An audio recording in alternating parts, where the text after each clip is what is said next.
I knew the house wasn't my daughter's the moment I stepped in. The rooms were beautiful in the way a hotel lobby is beautiful. Cold, expensive, forgettable. Marble that never warmed, art that never meant anything, chairs that looked like they'd scold you for sitting. Adrian called it minimal. I called it a stage. They put me at the far end of the table, closest to the wall, farthest from the laughs. That's where you seat the old man you want to forget. I didn't mind. From there, I could see the front door, the patio glass, and everyone's hands. Old habits don't retire. They just get quieter. Adrian was wearing his promotion like a second suit. Senior partner at 35. He smiled the way a billboard smiles. Too even, too perfect, for someone who still has a pulse. Leela floated beside him, pleasant and pale, topping off glasses, adjusting napkins, apologizing with her eyes for things no one could name. When she brushed my shoulder, I caught the perfume her mother used to wear. Memory can be a kind of mercy. It can also be a knife. Adrian loves timing. He let the chatter thin out until you could hear the silver-touch porcelain and the air hum. Then he lifted his glass. To precision, he said. The difference between winning and almost. His partners chuckled. The way partners do when the youngest in the room says he's inevitable. He worked the table like a good attorney works a jury. Light jokes for the easy ones. Flattery for the vain ones. A small, soft dig for the ones who might bite back later. When his gaze fell on me, it didn't land. It skimmed like I was a detail in a contract he'd already redlined. Edward, he called down the table, you keeping busy in retirement? Or finally learning to nap like the rest of us hope to at your age? Polite laughter, the kind people do with their mouths closed. I took a sip of water and nodded as if considering the question. I keep my hands from rusting, I said. That's enough, he smiled bigger. Well, Lila says you've always been an industrious man. Stubborn too. She gets that from me, I said. He moved on before I finished the sentence. That's how he does it. Never stays long enough for your words to live. He talks over the end of you. Dinner was some elaborate fish that tasted like a meeting. I ate it because I was raised to finish what was put in front of me. I watched Lila laugh at punchlines that had no jokes. I watched the guests keep their faces in a safe middle. You can tell a lot about a room by how it avoids a subject. Tonight, the subject was me. When the plates were cleared, Lila came out with dessert, and the room softened. Chocolate cake. The good one. The recipe that came out on birthdays, promotions, and the kind of days you need to believe the world still had sweetness in it. I didn't look up, because if I looked at my daughter then, I'd remember the kid who used to lick frosting from the whisk and leave a smear on my cheek like a signature. She cut me a thick slice. For luck, she said, and her voice cracked on the K. Adrian kept performing. He was telling a story about a difficult client, the kind who reminded him of a certain older gentleman at the table. Everyone looked anywhere but at me. He gestured wide with his glass to sell the climax, and his cuff clipped my wrist. Maybe it was an accident. Maybe it wasn't. The plate pivoted, skated, and dropped. The cake hit marble with a wet, heavy slap. Cream and crumbs spread like a small map of failure. A partner's wife put a hand to her mouth. Someone murmured, "Oh no!" Lila froze. I could hear the air leave her. Adrian stared at the mess for a beat too long, then lifted his glass again, eyes bright, voice warm enough to burn. "If you want dinner," he said, "you'll have to lick it off the floor." There was that nervous laugh again, thinner this time. It died fast. The room waited to see what I would do, because when someone breaks a rule, everyone else wants to be told what happens next. I didn't look at the floor. I didn't look at Lila. I smoothed my jacket. Old hands can still make a clean line. I pushed my chair back slow so the legs wouldn't squeal and make a scene for me. Then I walked the length of the table, past the heavy centerpiece, the poured wine, the plates waiting for a cue until I was close enough to see the pores on Adrian's nose and the faint sweat at his hairline. He smiled like a referee would fix this in a minute. "Edward, I know everything," I said, not loud, not theatrical. Just close enough that he could feel the words more than hear them. The color washed out of his face so fast it looked like someone had unplugged him. He blinked, he calculated. He tried to decide which everything I meant. That's what men like Adrian are afraid of. Not the truth, but the size of it. Behind me, a fork tapped a plate. Someone coughed into a linen napkin. Lila swallowed a sound and turned it into a smile for the table. She learned that from living with him, how to make grief polite. Adrian wet his lips. "Everything is a lot," he said, too lightly, and the lightness broke in the middle. I said. "It is." I stepped back, gave the room the kind of nod you give a church when you're not sure you still belong there, and returned to my chair that didn't scrape. I set my napkin on the table like a flag you don't need anymore. Before we continue, please subscribe to the channel and tell us where you're listening from. Adrian tried to retake the room. He made a joke about clumsiness and grandfathers. The partners didn't give it back to him. The wives looked at their hands. Leela gathered the fallen cake with a towel like she was erasing a crime scene. I didn't eat another bite. I kept my eyes on the glass patio door, where my reflection stood up straighter than it had in years. And in that reflection, I recognized a man I used to be, patient, dangerous, very, very calm. The show went on. They always do. But the stage had tilted, and Adrian Price felt it in his shoes. He smiled through it. He always smiles. But he stopped meeting my eyes. That was the first night I let him see the ending. He just didn't know which act we were in. 3 weeks before the dinner party, I learned something that split my world clean in two. It began with a phone call from my daughter Lila. She was exhausted. I could hear it in the soft drag of her voice. Her firm had pushed up a presentation, and she was flying to Chicago the next morning. "Dad," she said, "could you stop by the house tomorrow? The contractor's supposed to fix the guest bathroom leak. Adrian will be in court all day. I'd feel better if someone was around." Of course I said yes. It was the kind of small favor that meant everything to me. Proof that my daughter still needed me in some way, still trusted me enough to hand me a key to her home. I drove over that afternoon. The house was quiet but not peaceful, sterile in a way that made my stomach tighten. I'd noticed it before. No family photos anymore, no cozy clutter.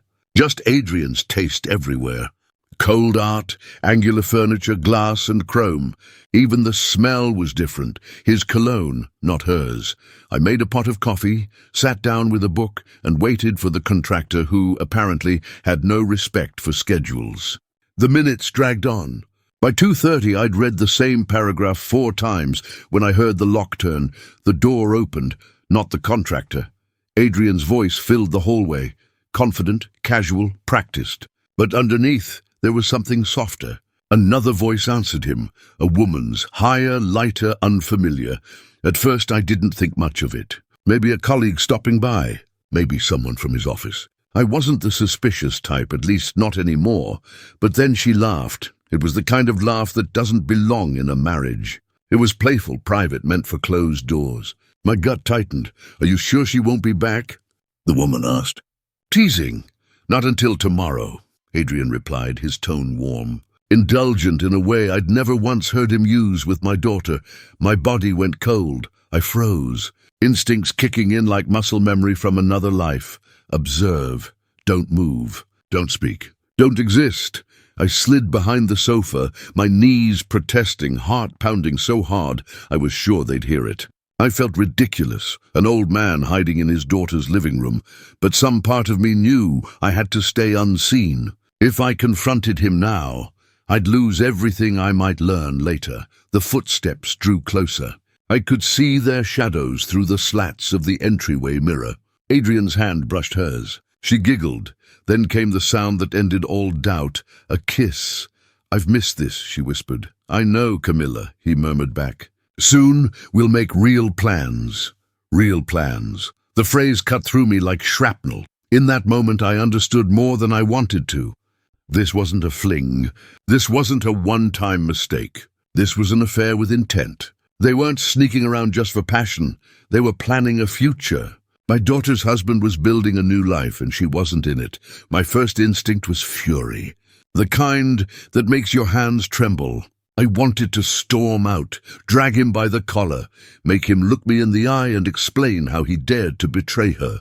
But the soldier in me, The man who'd spent decades studying human behavior, gathering intel, waiting for the right moment, knew better. You don't attack when you're blind. You don't strike without knowing the field. You wait, you watch, you gather. So I stayed there, crouched behind that sofa, my breath shallow, my mind already forming a plan. I memorized her name, her voice, the way she said real plans. I listened as they walked upstairs, laughing softly, oblivious to the fact that the walls were no longer keeping their secret. When the front door finally opened again and closed behind them, I stepped out, knees stiff, throat dry. I stood in the middle of that cold, beautiful house and felt my heart harden into something I hadn't felt in years: resolve. This wasn't just a betrayal of love. It was arrogance. He'd been careless in his own home, confident I was too old, too harmless to notice. He thought I was invisible, and that was his first mistake, because that afternoon, in the silence that followed their laughter, I made a quiet promise to myself. Adrian Price had underestimated the wrong man. When I left the house that afternoon, I didn't drive home right away. I sat in the car with the engine off, hands gripping the wheels so tight the skin went white. For 20 minutes I didn't move. I just stared at the dashboard, listening to the sound of my own pulse echoing in the silence. Outside, the street was calm, kids riding bikes, a sprinkler ticking somewhere down the block, but inside me, something had shifted. I'd seen betrayal before, in war zones, in briefing rooms, in the eyes of men who said one thing and did another. But betrayal had never worn the face of my son-in-law. It had never been aimed straight at my daughter. The question gnawed at me. Do I tell her now? Lila deserved the truth.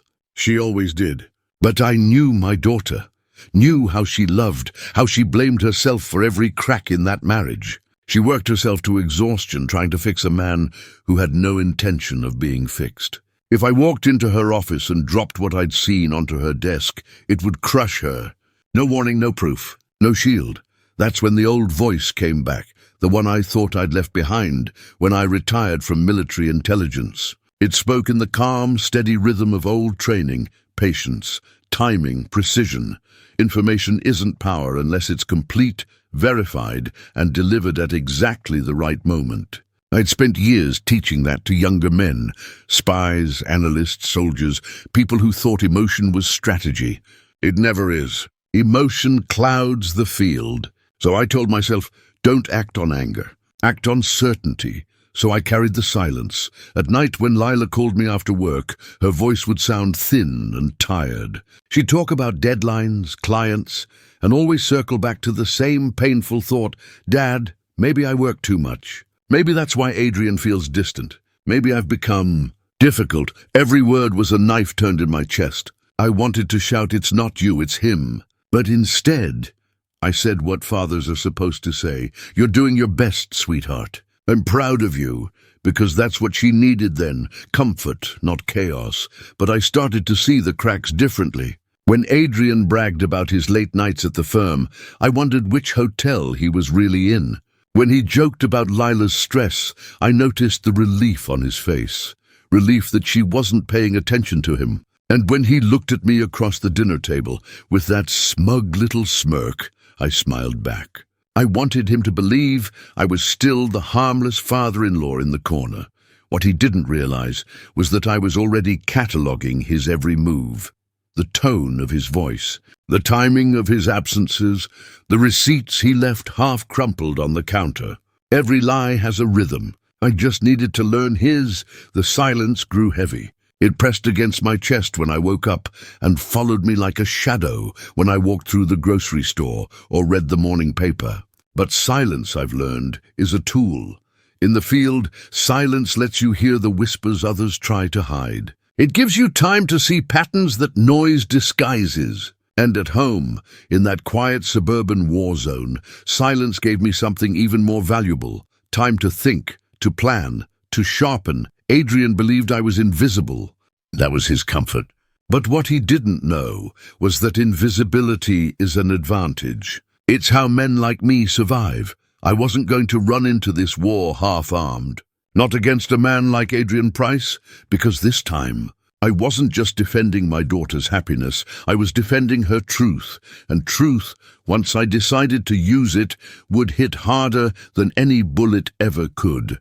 Silence alone wouldn't protect my daughter. Silence needed an ally. Proof, receipts, documents that couldn't be argued away.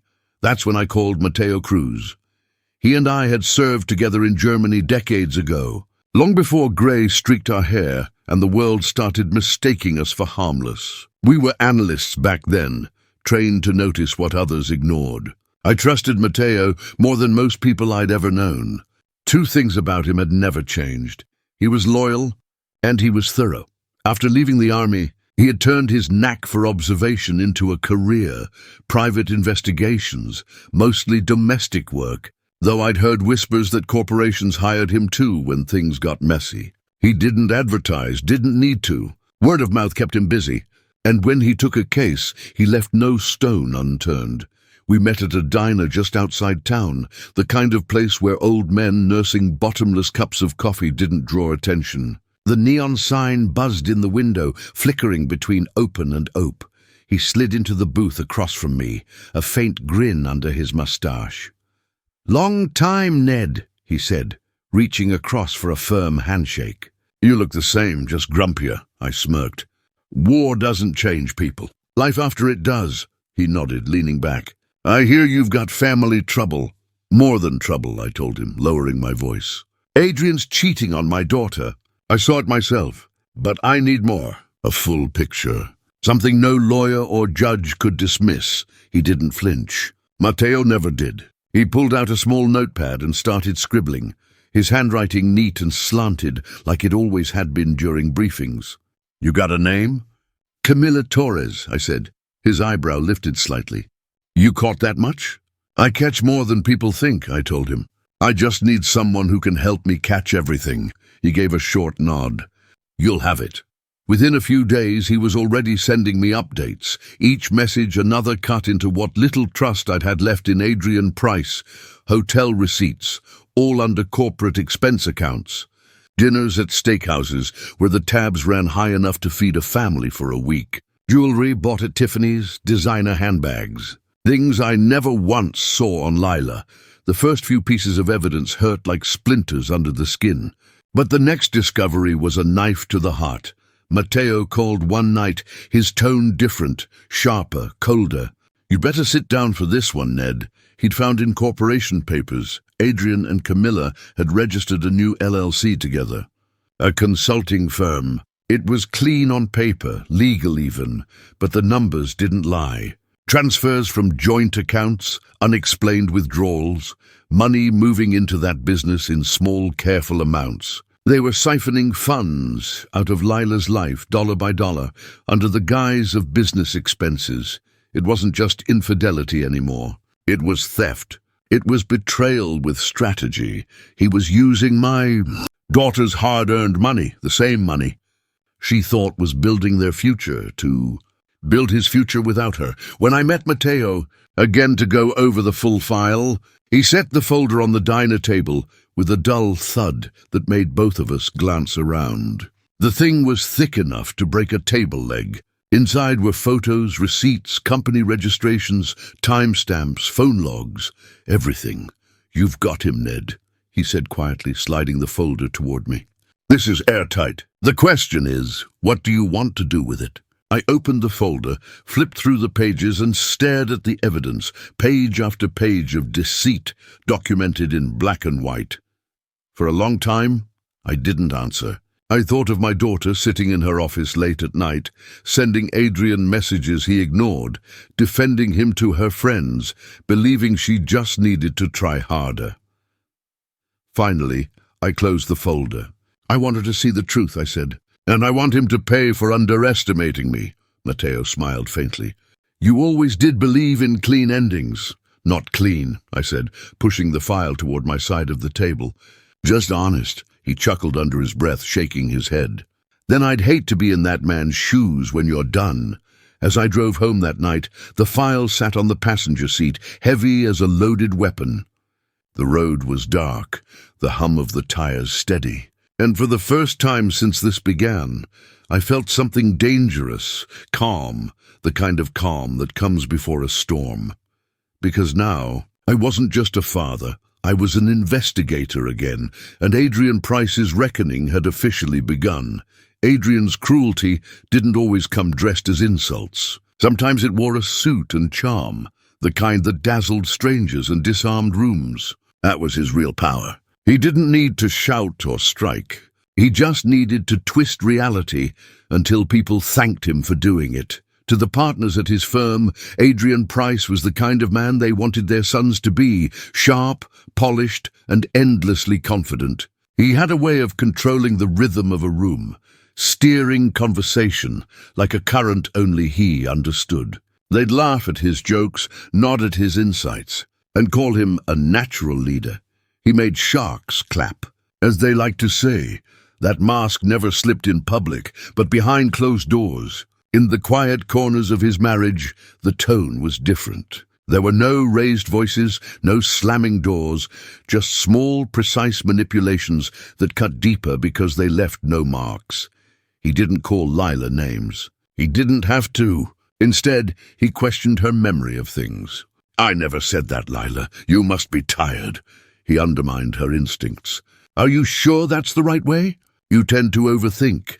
He made her apologize for feeling she had every right to feel. It was gaslighting in its purest form, cruelty that hides behind reason. You start doubting your own reflection before you ever doubt the man standing beside you. I watched it play out in the smallest of moments, the kind most people wouldn't notice unless they were trained to.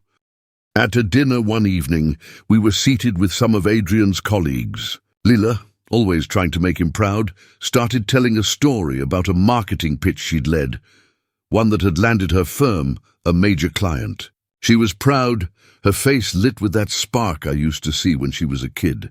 But halfway through, Adrian interrupted her with a smirk that could slice through steel. "That's cute, honey," he said, tilting his wine glass. "But what our clients really care about is results, not creativity." The table laughed. A soft, polite chuckle, people following his lead. Lila forced a small laugh, too, the kind you give when you've been publicly cut, but can't bleed in front of witnesses. Her voice faltered after that. She didn't finish her story. I saw her shoulders drop, just an inch. But it was enough. He'd taken something from her. Not in a big, dramatic way, but in a small, everyday cruelty that chipped away at who she was. And that's how men like Adrian win. Not by being monstrous, but by being believable. The world looks at them and sees charm. Their wives look at them and see hope. The people who know better, we see the predator underneath. He'd trained her to doubt herself so thoroughly that even kindness from others embarrassed her. When I'd tell her she looked beautiful, she'd shake her head and say, "Dad, you're just saying that." When I'd tell her she did a great job at work, she'd shrug and say, "Adrian thinks I talk too much about it."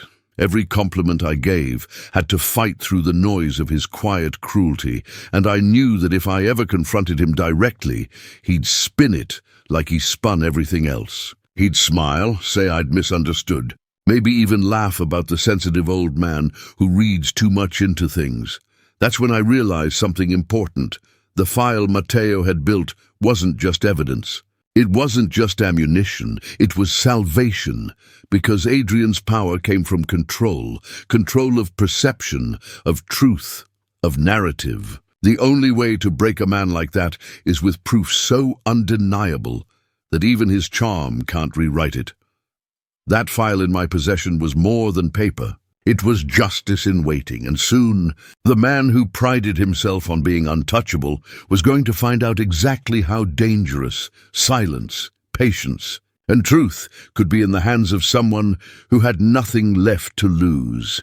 The night of the dinner party had already been heavy, but when I replay it in my mind, every detail slows down, like the reel of a film burned into my memory.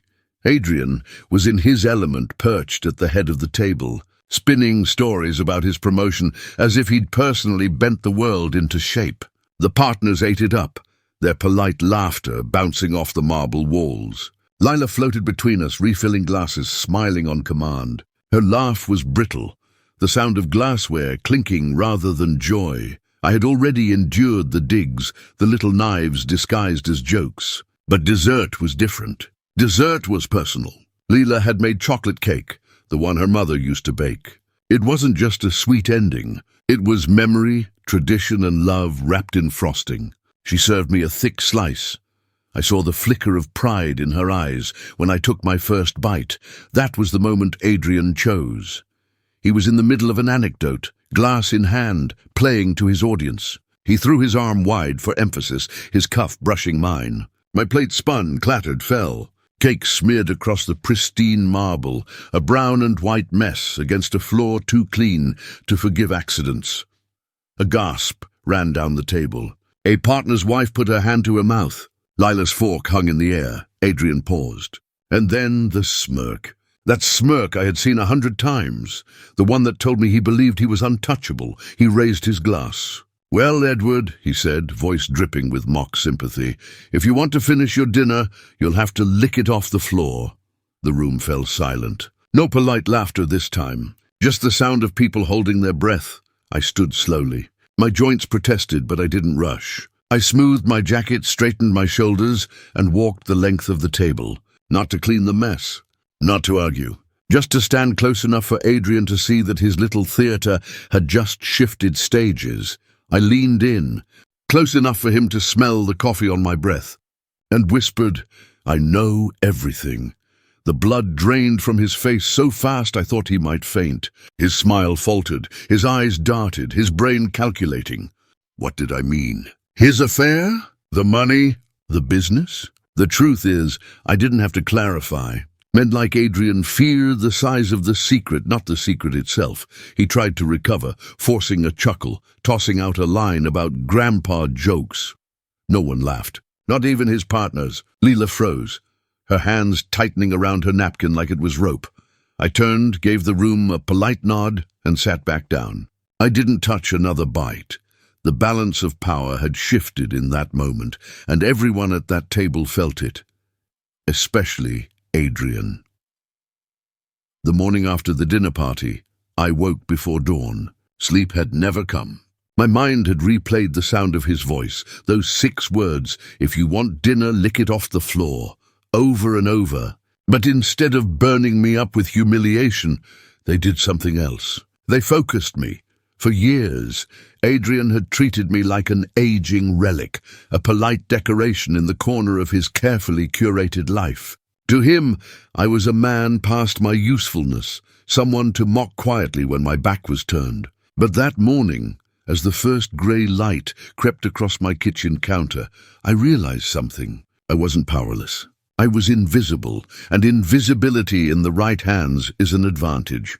At 5:30 I brewed a pot of coffee, black and bitter. I sat at my kitchen table and spread out the file Matteo had built for me. Receipts, bank statements, credit transfers, photographs, incorporation papers with both Adrian's and Camilla's names. The evidence wasn't just a story, it was an indictment. It wasn't infidelity anymore. It was embezzlement, fraud, and betrayal, all disguised as ambition. He wasn't just sleeping with another woman. He was building a future with her, using my daughter's money. I traced my finger along the paper trail, imagining his arrogance as he moved money in small, deliberate amounts, thinking no one would notice. But I had noticed. And now I was done being patient. I called Matteo. He answered on the second ring, his voice gravelly, calm. "You ready?" "Ready," I said. "We're not gathering anymore. We're moving." By noon, we met again at the same diner off Route 18, the kind of place where the blinds are always half closed and no one cares about who's talking in the corner booth. Matteo already had a new folder waiting for me, thicker than before. He pushed it across the table. Fresh from this morning. He's not even trying to hide it anymore. Inside were photos. Adrian and Camilla together at a real estate office, smiling, hands brushing as they looked over floor plans. "A new home, suburban, under her name. He's getting bold," I said. Matteo nodded. "That's what ego does. The higher they think they stand, the more exposed they really are." I flipped through the photos, every image a spark in the fire building in my chest. Lila was still at work every night, losing sleep over a marriage she thought she was ruining. And all the while, her husband was blueprinting his escape with someone else. "This is airtight," Matteo said, sipping his coffee. "If it goes to divorce court, he won't have a leg to stand on. You've got everything, dates, documents, transactions. You even have intent," I nodded slowly. "Timing matters, though. I can't just throw this at Lila out of nowhere. Adrian's good at twisting stories. He'll spin this if I give him time. She needs to see the whole picture, and she needs to hear it from me, not him." Matteo studied me quietly. "You always did know when to wait, Ned," he said. "Just don't wait too long. Men like him, when they sense trouble, they start covering tracks fast." He was right. The longer I waited, the more dangerous it became. But I also knew that truth delivered too soon can wound deeper than the lie ever did. I needed Lila strong enough to stand when she saw what he'd done. When we finished, I folded the file carefully and slid it into a plain manila envelope. I set it on the passenger seat beside me as I drove home, like a loaded weapon I wasn't ready to fire yet. The hum of the engine was steady, but my thoughts raced ahead. For the first time since that dinner, since that plate hit the floor, I didn't feel humiliated. I didn't feel old. I felt something else, something Adrian never expected me to feel again: control. And that's the thing about quiet men like me. When we finally move, we don't make noise, we make impact. The quiet counterattack had begun. I chose a café downtown. Not too busy, not too quiet. Just enough noise to give us privacy, without the weight of silence pressing in.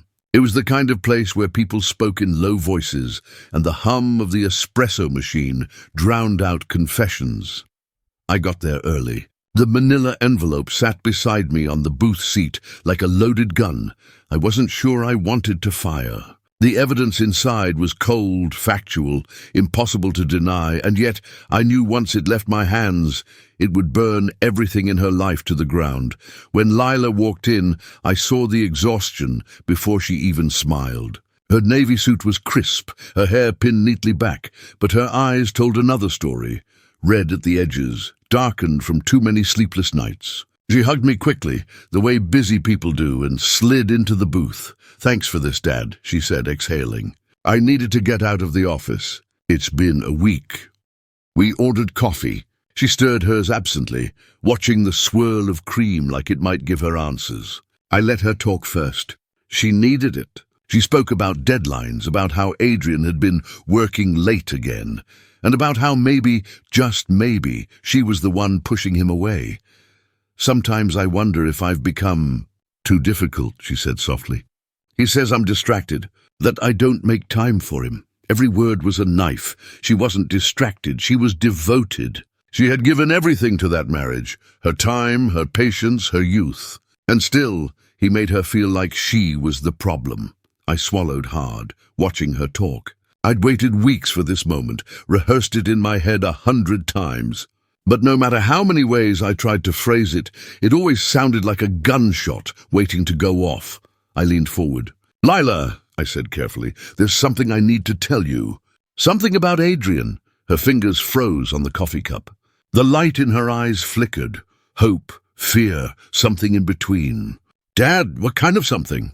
I didn't answer right away. Instead, I reached down, picked up the manila envelope and placed it gently on the table between us. "3 weeks ago," I began, "you asked me to check on the house. Adrian came home, but he wasn't alone. I didn't want to believe what I saw, so I asked Matteo to investigate. He did, and this is what he found." She stared at the envelope like it was a living thing. Her hands trembled as she slid it closer. For a moment she didn't open it. Maybe she thought that if she didn't, she could still pretend her life wasn't about to split in two. But finally, she peeled it open and began to pull out the contents: dates, receipts, bank transfers, hotel charges. Each page another blow. Her face changed as she read. First confusion, then disbelief, then the dawning horror that comes when the puzzle pieces start to fit together. When she reached the photographs, Adrian and Camilla sitting close in a restaurant, holding hands across a white tablecloth, she stopped breathing. Her lips trembled. "He's going to leave me." I shook my head slowly. "No, sweetheart. He's already left you. You just didn't know it." She pressed her palm to her mouth, her shoulders curling inward as tears welled in her eyes. "How long have you known?" "Long enough to bring you proof," I said quietly. "So you'll never doubt yourself again." Her eyes found mine, wet, red, broken. "Why didn't you tell me sooner?" "Because I wanted to protect you from the kind of pain that can't be undone," I said. "But now, you deserve the truth, no matter how much it hurts." She nodded faintly, though I could see her trying to hold herself together, her breathing shallow, her fingers gripping the papers like a lifeline. "This isn't your fault, Lila," I said firmly. "Don't let him make you think it is." Her tears fell freely then, quiet, not hysterical, the kind that come from exhaustion rather than shock. She looked down at the evidence, then back at me. "What do I do now?" she whispered. I reached across the table, covering her hand with mine. "You take your time. You don't rush, you plan. Just like he did, but smarter." She looked at me for a long moment. The daughter who once needed me to fix broken toys was now sitting across from me, holding the ruins of her own life. And I realized I couldn't fix this for her, but I could help her rebuild it. As she packed the papers back into the envelope, her movements grew steadier. The tremor in her hands began to fade. The lie was dead now, and in its place, something harder and stronger was being born. For the first time in months, I saw her sit up straight, her chin lifted. She wiped her eyes and whispered, "He doesn't know it yet, Dad, but I'm done." And right then, I knew she was ready for war. The first time I saw steel in my daughter's eyes again was 3 days after the café. She came to my apartment, her hair pulled back, no makeup, no performance smile. She looked tired, yes, but underneath the fatigue was something harder, sharper. "I've been thinking," she said, setting her bag on the table. "Adrian doesn't get to write the ending to my story. Not anymore." I listened as she laid out her plan, surprising me with her clarity. She'd already spoken to a divorce attorney, one Matteo had quietly recommended. A woman known for dismantling men who thought they were too clever to be caught. "I don't want to tip my hand yet," Lila said. "He can't know I'm preparing, so I'll keep doing what I always do. Work late, keep the house running, smile when he expects me to. But in the background, I'll gather everything. Bank statements, bills, contracts. If he tries to hide assets, I'll already have copies." That was the moment I realized my daughter wasn't broken. She was angry, focused, and ready to fight. The shame he had pressed onto her shoulders was peeling off piece by piece, and underneath was the Lila I remembered, the one who never gave up. Adrian must have sensed it. The next time I saw him, he was restless, twitchy, watching me with narrowed eyes, like a man trying to measure an opponent he didn't understand. He didn't know it yet, but he wasn't just fighting me anymore. He was fighting her too. The balance had shifted, and Adrian Price had no idea what storm was about to fall on him. The night it all came to a head was colder than usual. I remember because I sat in my truck outside their house, engine off, watching the glow of the kitchen lights through the blinds. My role wasn't to intervene, that was Lila's choice. My role was to be close enough if she needed me. Inside, she had staged the scene with precision. The kitchen table was laid out, not with dinner, but with evidence. Receipts, credit card statements, photographs, business documents with Adrian's name tied to Camilla's. The manila folders looked almost like a courtroom exhibit. When Adrian came home, he was in high spirits, whistling as he hung up his coat. He carried the smell of whiskey and perfume that wasn't my daughter's. Lila sat at the table, silent, waiting. "What's this?" he asked, half smiling as he glanced at the papers. "A presentation?" Her voice was steady, controlled. "Sit down, Adrian," he chuckled. "Lila, if this is about me working late, it's about her," she cut in. Her finger tapped the photo of him and Camilla holding hands across a restaurant table. For a moment, he froze. Then the performance began. He laughed, waved his hand. "This, she's just a colleague. You know how things look." "Stop," Lila said, sharper now. She slid another document forward, the incorporation papers for their joint business. "Do colleagues start companies together? Do they use my money to fund it?" His mask cracked. His jaw tightened. He reached for anger, for control. "You had me followed? You violated my privacy?" She didn't flinch. "You violated our marriage. I'm filing for divorce. The words landed like a gavel strike. For the first time, Adrian Price, the man who thrived on control, who built his life on silencing others, was the one left speechless. That night, my daughter won back her voice. When the papers were filed, Adrian's mask cracked for good. At first he tried to fight. He stormed into negotiations with the same swagger he carried into courtrooms, convinced that his charm and cleverness could spin the truth. But charm doesn't stand up against bank statements, hotel receipts, or photographs that show your hand laced with another woman's. Lila's attorney, a sharp, unflinching woman, dismantled him piece by piece. Every charge, every wire transfer, every dollar funneled into his secret business with Camilla was laid out like evidence in a trial. The more he denied, the more foolish he looked. He tried to play the victim next, claimed Lila was vindictive, too career-focused, that their marriage had been failing for years, but the documents told a different story. He'd been siphoning money from joint accounts, using Lila's overtime pay to fund hotel suites and jewelry for another woman. The settlement didn't just strip him of leverage, it stripped him of his narrative. Lila walked away with her retirement intact, reimbursement for the money he'd stolen, and most importantly, her dignity. And something else changed, something beyond contracts and bank accounts. I watched my daughter stand taller. She laughed more, the hollow sound replaced with something warm and real. She stopped apologizing for things she never needed to apologize for. At work, she earned a promotion. In life, she rediscovered herself. As for Adrian, the man who once humiliated me at his dinner table, he was left scrambling. A puppet with his strings cut. It's strange, the way time rearranges the weight of things. 6 months after the divorce was finalized, I sat across from Lila in her new apartment, a space that finally looked like hers. Warm colors, shelves of books, framed photos that Adrian would have hidden away. She was different now. Lighter, sharper, alive in a way I hadn't seen in years. Over dinner she told me almost casually that she'd been promoted again. Senior director. And the best part? She said with a grin.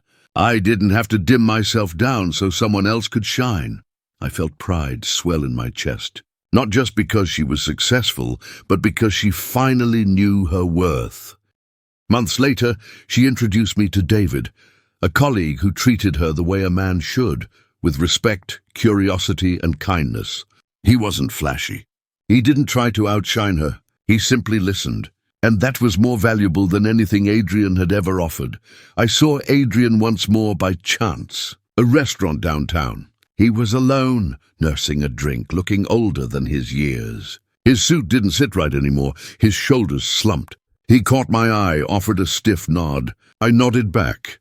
That was all. I didn't need to gloat. His own choices had written his ending. As I drove home that night, I thought about the dinner party where this all began. The moment he told me to lick food off the floor, he thought he was breaking me down. What he really did was remind me of something I'd forgotten. I am not powerless. Revenge didn't come with shouting or fists. It came with patience, proof, and timing. It came with helping my daughter rebuild her life while Adrian lost his. At 68, I learned something I wish I'd known earlier. It's never too late to stand up for the people you love. And sometimes the sweetest revenge isn't loud at all. It's watching justice unfold quietly while you and the ones you love finally breathe free.